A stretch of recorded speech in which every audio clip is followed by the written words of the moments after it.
வளிமண்டல மேலடுக்கு சுழற்சி காரணமாக அடுத்த 4 நாட்களுக்கு தமிழகத்தில் டெல்டா மாவட்டங்கள் மற்றும் தெற்கு மாவட்டங்களில் மிக அதி கனமழை பெய்யக்கூடும் எனவும் ரெட் அலர்ட்டும் தற்பொழுது விடுவிக்கப்பட்டு உள்ளது.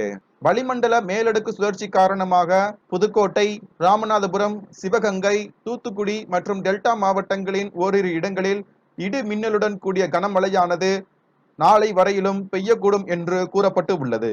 மதுரை, விருதுநகர், தேனி, திண்டுக்கல், தென்காசி, திருநெல்வேலி, கன்னியாகுமரி ஆகிய மாவட்டங்களில் ஒரு சில இடங்களில் இடி மின்னலுடன் கூடிய மிக அதி கனமழையும், கோயம்புத்தூர், திருப்பூர், ஈரோடு, நாமக்கல், கரூர், அரியலூர், பெரம்பலூர், திருச்சி மாவட்டங்களில் கனமழையும், புதுச்சேரி மற்றும் காரைக்காலில் மிதமான மழையும் பெய்யக்கூடும் என்று கூறப்பட்டு உள்ளது.